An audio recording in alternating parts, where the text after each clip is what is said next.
नमस्कार। Supreme court ने 26 जनवरी के किसानों के ट्रैक्टर परेड पर दखल देने से इनकार कर दिया है। कोर्ट ने सरकार से कहा कि यह काम पुलिस का है, वो इसको देखेगी। पुलिस के साथ किसानों की बैठक हुई। किसानों ने कहा कि गणतंत्र दिवस की राजपथ की परेड को हम डिस्टर्ब करना नहीं चाहते, हमें दिल्ली का कोई दूसरा रोड दे दीजिए ताकि हम भी अपनी परेड कर लें। अभी इस पर फैसला नहीं हुआ है कि किस रोड पर किसान ट्रैक्टर मार्च निकालेंगे, लेकिन अब देश के अलग अलग इलाकों से किसानों का बॉर्डर्स पे पहुंचना शुरू हो गया है। टीकरी बॉर्डर पर परेड की रिहर्सल भी हुई है। मैं गाजीपुर बॉर्डर पर हूं, यहीं रोज आता हूं और माहौल क्या है मैं आपको दिखाता हूं। सबके दिमाग में चल रहा है कि 26 जनवरी को आखिर होगा क्या, किसान करेंगे क्या।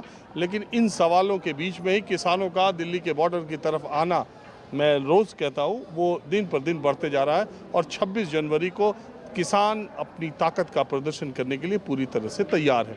अब कैसे इनसे निपटा जाए, कैसे इनको रोका जाए, कैसे इनको रास्ता दिया जाए और 26 जनवरी को ये क्या करेंगे, यही जानने के लिए आज हम किसानों के बीच में माहौल क्या है जान रहे हैं। देखिए, आप कहाँ से आई? मैं बड़ौद से आई हूँ। लता चौधरी मेरा नाम है। मैं किसान की बेटी हूँ और किसान भी हूँ। और किसान 8-10 पीढ़ी से किसान का काम करते हैं। नेता भी हैं? नहीं, किसान हूँ मैं, नेता नहीं। किसान की किसान बेटी। नेता? किसान नेता हूँ पश्चिमी प्रदेश की। हाँ हाँ, बताइए, पूछिए, कुछ पूछना चाहोगे तो। मैं पूछूं? मैं इसलिए पूछने से रुक जाता हूँ कि ज़्यादातर हमको यहाँ नेता बड़े किसान मिल जाते हैं, तो मैं सोचता हूँ कि यही कर रहे हैं क्या ये सब। मैं किसान की बेटी हूँ। अपने फावड़े से ही खोदना जानूँ, मेढा बांधना जानूँ और उसे करपाली तक काटना भी जानूँ और दांती तय, पिट्ठी दांती तय मैं उसे छोलना भी जानूँ। जो भी काम खेत का हो, कुलाबा हो, माइनर हो, टैल तक पानी जाता हो, कुछ भी हो, मुझे बताओ, मैं वही काम करके दिखाऊंगी आपको। और किसी फसल के बारे में पूछो मेरे से, मैं असली किसान हूँ। जमीन है मेरे नाम, असली किसान हूँ। कितना? मेरे पास पहले तो 65 बीघे जमीन थी, छोटी जोत हो गई। अब मेरे पास 7 बीघे जमीन मेरे नाम है और मैं उसमें खेती करती हूँ। और खेती भी दमदार तरीके से करती हूँ। इनामी फसल होती है और उसके साथ साथ मैं दूसरा भी काम करती हूँ। क्या? जैसे गन्ना होता है मेरा, मैं उसका सिरका बनाती हूँ। अगर हल्दी होती है तो हल्दी के पैकेट भी तैयार कराती हूँ, महिलाओं को काम देती हूँ। वो काम भी मेरा है। अच्छा, बड़ा अच्छा करती है। तो ये आपका गन्ना कितना हो जाता है? गन्ना 80 क्विंटल 90 क्विंटल निकलता है 1 बीघा जमीन में। उसमें हम डाई भी गेरते हैं, यूरिया भी गेरते हैं और गोबर का खाद भी डालते हैं, सल्फर भी डालते हैं। 600 क्विंटल बेच लेती है? क्या 600 क्विंटल हो जाता है गन्ना? 600 क्विंटल? 90 क्विंटल 1 बीघा में होता है। और बात आप बता रहे हैं? हाँ, 7 बीघे हैं। हाँ, तो आप लगाइए 90 क्विंटल का बीघे का हिसाब लगा लीजिए। तो 600 क्विंटल हो गया, हो जाता है। और उसमें हम गुड़ भी बनवावे, उसमें से हम सिरका भी गेरे हैं। 10 ड्राम सिरका हर बार गेरूँ, जेब खर्च लिख रहा है मेरा। और बताओ, और कुछ पूछना तो आपको नए कानून से क्या दिक्कत है? नए कानून से मुझे ये दिक्कत है, जैसा हमारा पश्चिमी प्रदेश है, पश्चिमी प्रदेश के अंदर हमारा गन्ना जाता है मिल में, वो भी मोदी के मिल में जाता है। और मोदी के मिल में जब गन्ना जाता है तो हमारी पर्चियों पे क्या लिख कर आता है? 0000। आप ये बताइए, जब मैंने सुना सरकार ने कल कोई नया रेट घोषित कर दिया। 285 और घटा दिया हमारे। यूरिया खाद का कट्टा बताइए कितने का? 270 370 का, ठीक है ना। 1100 रुपये का सल्फर का है। डाई का कट्टा 1200 रुपये का है। ये उनके दाम क्यों नहीं गिराते? ये गन्ने का दाम तो इसने गिरा दिया। किसान का गन्ना जाता है मिल में, उसका ब्याज क्यों नहीं देते? आपके साथ बात नहीं कर रहे हैं? क्या बात करी उन्होंने? किससे बात करी बताइए? अरे आप ही के नेता जा रहे हैं ना बात करने। किससे बात करी बताओ तो। ये तारीख पे तारीख उसको धर्मेंद्र के लड़के को ये वो हाईलाइट करना चाह रहे हैं उस पिक्चर को। बताइए आप, कहाँ तारीख पे तारीख? बिना केस डालने ही तारीख पे तारीख? क्या कर रहे हैं ये बताओ? अच्छा, तो आप इधर ही आई हैं, बहुत दिन से आप दिखाई नहीं दे रही थी। मैं बहुत दिन से क्यों नहीं, मैं शुरू के दिन से जुलूस लेकर आई थी बड़ौद से, और हमारा बागपत जनपद तो बागी हो गया था देश की लड़ाई में। और मैं तो स्वतंत्रता सेनानी की पोती हूँ, चौधरी करम सिंह की। मैं कैसे पीछे हट जाऊंगी? आन बान शान के लिए 2024 तक हम हटने वाले नहीं। बिल वापसी नहीं तो घर वापसी नहीं। और ये 26 जनवरी को 26 जनवरी पे 50 ट्रैक्टर लेकर आऊंगी, तैयारी कर रखी। सब साल अगला ट्रैक्टर मेरा होगा और उसे मैं चलाते हुए लेके आऊंगी। चलाती है ट्रैक्टर? हाँ चलाती हूँ, खेत में काम करती हूँ, जुताई करती हूँ। मैं बचपन से किसान की बेटी हूँ। मैं, मेरे तो जन्मजात गुण है मेरे अंदर। तो आप मुझे ये बताइए कैसे नहीं? गेयर भी जानूँ, क्लिच भी जानूँ, स्टीयरिंग भी जानूँ, बैक भी जानूँ, बता के ये पूछेगा मेरे से? तो ट्रैक्टर के ब्रेक कहाँ लगे? है ट्रैक्टर के ब्रेक पैर से लगे। हाँ, क्लिच भी दबाया जा, रेस पे भी पैर रखा जा। जितना तेज चलाना हो रेस पे पैर रखूंगी जब चलेगा। सुनो, आप सुनो, तो क्या होगा? सुनो, आप लोग जबरदस्ती वाली बात कर रहे हो। आप बात करते पहले समाधान निकालने की कोशिश करते, आप पहले ही ट्रैक्टर लेके हाजिर हो गए यहाँ कि अब हटने के नहीं। क्यों हम अपनी मांग नहीं मांग सकते? क्या हम इस देश के नागरिक नहीं है? क्या हमें स्वतंत्रता दिवस मनाने का अधिकार नहीं है? हमारे पुरखे तो देश के लिए शहीद हुए। स्वतंत्रता दिवस उनके लिए मनाया जाता है। शहीदों की चिताओं पर लगेंगे हर बरस मेले, वतन पर मरने वालों का बाकी यही निशा होगा। जिंदाबाद, एकता जिंदाबाद। अच्छा, ये आप ये बताइए, अब मेरी दिलचस्पी ये जानने में कि आप कितनी पढ़ी लिखी हैं? मैं तो जी गुंठा छाप हूँ। हाँ? गुंठा छाप हूँ, हर किसान की बेटी हूँ, गुंठा छाप हूँ जी। पढ़ाई नहीं की है? ना, पढ़ाई कहाँ करी? खेतों में कहाँ से वतन के पर मिटने वालों का? क्या हमारे में दिमाग नहीं है क्या? पढ़ने वाले में ही है क्या? मैं तो गुंठा छाप हूँ। है, बताओ। और ये जो जमीन आपके नाम है ये कैसे हुई थी? ये जमीन नाम कैसे हुई थी? कोर्ट द्वारा हुई थी। क्या महिलाओं का हक नहीं है क्या? लड़के लिया था आपने? नहीं, लड़के नहीं लिया। मेरे को वसीयत कर दी, मेरे भाइयों ने वसीयत करा दी थी मेरे नाम, और वसीयत कराने के बाद मेरे नाम चढ़ गई। जीते जी भी उनकी और मरने के बाद भी उनकी। फिर दे देंगे आप? हाँ, इतने में जीऊंगी इतने मेरी, मरने के बाद उनकी। और ऐसा नहीं है मैं कौन सा हाथ में लेके आई थी। तो आपके अकाउंट में पैसे वैसे हैं? हाँ है। कितने? अकाउंट में नहीं, मैं नहीं बताती। नहीं, थोड़ा बताओ। मेरे खातों की जांच चल रही है, फंडिंग है। मुझे यूँ कह रहे फंडिंग में इतना पैसा कहाँ से आया? मेरे खाते सील करा दिए, करा दो, जांच कर मैं लो। तो ये लोगों को बताना चाहता हूँ कि देखो 7 बीघा खेती हाँ। अगर कोई मन से करे हाँ। तो आप जैसा सिरका भी बना सके, हाँ। और गन्ना भी बेच सके। हाँ हाँ, और क्या करती हैं? प्रॉपर्टी डीलर का भी काम करती हूँ। अरे तो फिर आप लेकिन मेरे खाते सील क्यों करा दिया? मोदी जी से पूछना चाहती हूँ। ये कह रहे कि तेरे खाते में काला धन होगा उसमें। नहीं, वो कह रहे प्रॉपर्टी डीलर में, प्रॉपर्टी में बहुत काला धन वो है। कह रहे हैं तेरे खाते में इतना पैसा कहाँ से आया? वो उनसे पूछना जिसने डाला मेरे खाते में, उनसे पूछ।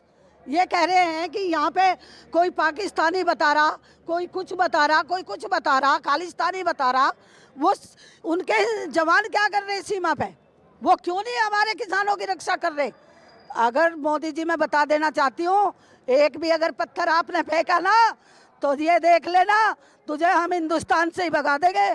कभी कुछ और समझता हो? मेरे किसान के ऊपर अगर जरा सा भी कुछ आया। अरे छोड़िए, पहले आप बताइए, बैंक डिटेल नहीं बता रही? बैंक डिटेल बता तो दिया, मेरा खाता सील कर दिया। उनसे पूछ मोदी जी से, मोदी जी बताएंगे कितना पैसा मेरे अच्छा, खाते जो में। पैसा रखा है बैंक में वो क्या करेंगी बाद में?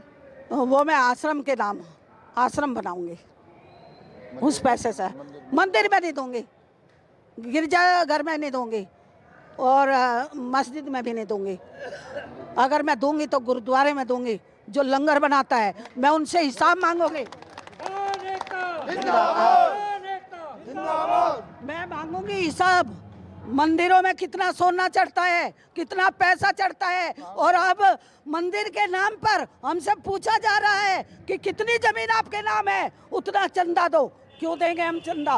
कौन पूछ रहा है? देख के आओ, पूरे गांव-गांव में जाके चंदा इकट्ठा कर रहे हैं ये लोग मंदिर के नाम पर। पता नहीं, अब मुझे इसके बारे में जानकारी नहीं, तो इसके आरोप की हम तस्दीक नहीं। साफ साफ है आज 55वां 56वां दिन है।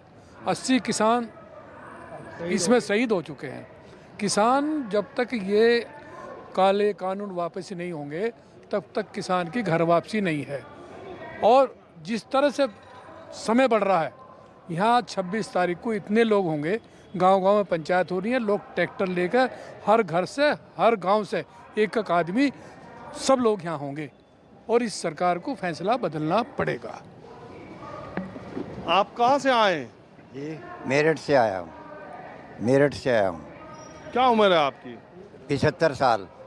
फिर आने की जरूरत क्या है? यहाँ तो है आंदोलन करने नहीं, बच्चों के लिए, भविष्य के लिए वो जमीन जो है हमारी मोदी को, और वो अपने मोदी जी उनको दे देंगे, अडानी को। अरे ये आपको अडानी गलत फहमी हो सकती है, नहीं, आपको भ्रम है।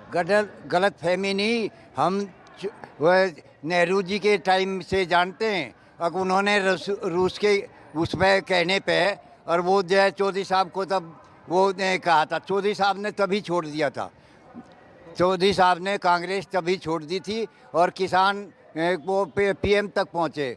इसलिए किसानों के सच्चे हमदर्द तो चौधरी चरण सिंह थे। अच्छा एक बात बताइए, आप जो है शुरू से किस पार्टी में रहे? नहीं जी, शुरू से चौधरी साहब के साथ रहे। छपरौली क्षेत्र से रहने वाला हूँ, 5 पीढ़ी उसी में बीत गई और उसी में रहूँगा। नहीं, ये कभी किसानों आपने के साथ ही रहूँगा। कभी आपने बीजेपी को, मोदी जी को वोट दिया? नहीं, कभी नहीं दिया, कभी नहीं दी। मोदी तो कह रहा है मुझे वोट दो, बीजेपी के लिए नहीं मांगता, मोदी खुद के लिए वोट मांगता है। तो क्या बुराई है? नहीं, मोदी मोनोपोली है, मोदी की मैं ये कह रहा मोनोपोली हूँ, है। एक आदमी सरकार चलाता है, एक सारे जो जितने विधायक हैं, एमपी हैं, मिनिस्टर्स हैं, वो सब बेकार हैं। 300 सीटें 2 बार एक आदमी ने अपने बदौलत भारत की अपने- आजादी के बाद कोई अपने- आदमी है। देखो यही बात है, यही बात है कि बीजेपी के लोग हाँ। सरकार के लोग हाँ। ये कहते हैं कि ये किसान आंदोलन वही लोग कर रहे हैं जो राजनीतिक रूप से प्रधानमंत्री नरेंद्र मोदी के विरोधी हैं या बीजेपी के विरोधी हैं। एक मिनट ये बताओ, बिहार में जब ही चुनाव हुए थे, बिहार में इन्होंने कहा वैक्सीन जो है मुफ्त दूंगा सब है। बिहार में लोगों को मुफ्त दी अभी, और वह 5-5, 10-10 वोटों से जीते हैं। क्यों ये बीजेपी वहाँ पहली बार चुनाव लड़ी? भाई मेरा सवाल दूसरा है, बीजेपी के लोग कहते हैं कि बॉर्डर पर बैठे जो किसान हैं, वो किसान सरकार कहती है कि बॉर्डर पे जो लोग बैठे हैं ये, और प्रधानमंत्री ने भी 25 दिसंबर को कहा था कि जो राजनीतिक रूप से मेरे विरोधी हैं, या तो वो इस आंदोलन में है या वो दूसरों को उकसा रहे हैं, और आपने कह दिया कि आपने कभी वोट बीजेपी को नहीं दिया। नहीं, मैं सच बोल रहा हूँ, मैंने वोट नहीं दी और ना आगे दूंगा। बातचीत कैसी भी चल रही हो, कुछ भी चल रही हो, सरकार और किसान संगठनों के बीच में चाहे जो फैसला होने को हो या हो रहा हो, किसानों ने अपना मूड बना लिया कि 26 जनवरी को वो दिल्ली मार्च करेंगे और ट्रैक्टर परेड भी निकालेंगे। तैयारी के लिए अलग अलग इलाकों से अब बड़े बुजुर्ग किसान भी आने लगे हैं। मैं इस वक्त उन किसानों के साथ हूं जो इस आंदोलन में अभी तक तो नहीं आए थे, लेकिन अब 26 जनवरी के मद्देनज़र आने लगे।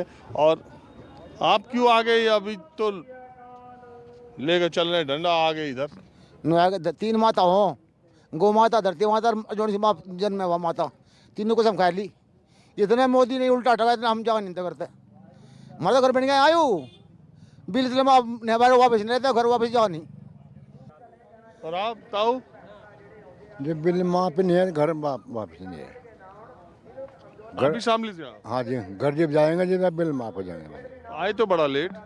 हाँ जी लेट है, हाँ लावा लग गया 26 जनवरी में, बस मुझे जा रहे आना चल रहा, गाँव में लेन लग रही, ट्रैक्टर बहुत आ रहे। 26 जनवरी की तैयारी हो रही? हाँ जी पक्की, और साल भर गारंटी है जी बाबू जी। साल भर? हाँ जी साल भर लोग यही रहेंगे। मतलब हमारे बच्चे छोटे मोटे भी यही आ रहे, कुछ भी मरेंगे, कुछ हम मरेंगे। अरे लोग ऐसा थोड़ी है कि ये जो है अभी तो खाली हो इसलिए आ रहे हो। हाँ जी खाली इसलिए आ रहे, पर सरकार का कोई उम्मीद नहीं है हमारे पास। हथियार चला दे, कब हथियार चलवा सकेगा दिल्ली? तो हम तैयार हैं, बिल्कुल सावधान हैं हम। हाँ? जो हथियार भी चलेंगे वो अभी देखी जाएगी, कौन हथियार चला रहा है? सब आपकी सरकार है, आपसे बात कर रही है। इसमें हमारी तो सरकार होती है, हमें ये दुखी नहीं देखने पड़ते। ये हम सड़क पे पड़े, हमारे जाकर यहाँ आ रहे, हम गाँव में पड़े थे, हम भी यहीं आगे बस, और क्या रहे। अरे सरकार ने कहा था कि जो बड़े बुजुर्ग है वो गांव में रहे, यहाँ से चले जाए। आप लोग झूठी आ रहे हो। जो लोग आंदोलन कर रहे हैं कर तो रहे। आंदोलन के जो है 40 रुपये घटा दिया क्विंटल पे, इधर 40 रुपये घटा दिया। जाकर भुक्के मन का पहुँच हो गया, पूर का पे मीटिंग लोग आया नहीं, आगे का बारह नहीं आवे कि ना आवे। हम तो कहीं गए नहीं रहे ना, हमारा आप आ रहा कुछ केक रहे। MSP पे भी कानून बने जी, और ये काले कानून वापिस ले। जब जहाँ नहीं जाते नहीं, यहाँ से चाहे 4 साल हो जाओ। अच्छा एक बात बताओ, आप मास्टर साहब रहे हो? हाँ जी, मास्टर साहब थे आप? हाँ टीचर? हाँ हाँ, टीचर थे आप? कहते रहो तब। हाँ था। देखिए मैं पहचान गया आपको देख के कि आप लग रहा टीचर हैं। हाँ हाँ, कहते रहो। कहाँ पढ़ाते थे? अपने वहीं से पढ़ाओ थे, जिले शामली में के रहने वाले, और अपने ब्लॉक में पढ़ाओ थे, कानले ब्लॉक में, प्राइमरी स्कूल में। हाँ जी। तो आपने कब नौकरी शुरू की थी? सन 73 में। उस समय आपकी तनख्वाह कितनी थी? 100 रुपये। 73 में 100 रुपये। हाँ। और कब रिटायर हुए? 2001 में। तब आपकी तनख्वाह कितनी हुई? 4000 थी, जब 4000 थी। 100 रुपये से 4000 पहुंची। हाँ, 40 गुना बढ़ी। अच्छा। और जब आप नौकरी कर रहे थे, 100 रुपया तनख्वाह पाते थे, तब 1 क्विंटल गेहूं का दाम क्या था? जब थे हम सही, गेहूं के दाम थे 60-65 रुपये 55। नमस्कार, मैं हूं मानक गुप्ता। अगर आपको हमारा ये वीडियो पसंद आया हो तो इसे लाइक और शेयर जरूर करें, और हाँ, हमें सब्सक्राइब और फॉलो करना ना भूलें, ताकि आप देश और दुनिया की कोई खबर मिस ना करें। तो जुड़े रहिए हमारे साथ और देखते रहिए न्यूज़ 24।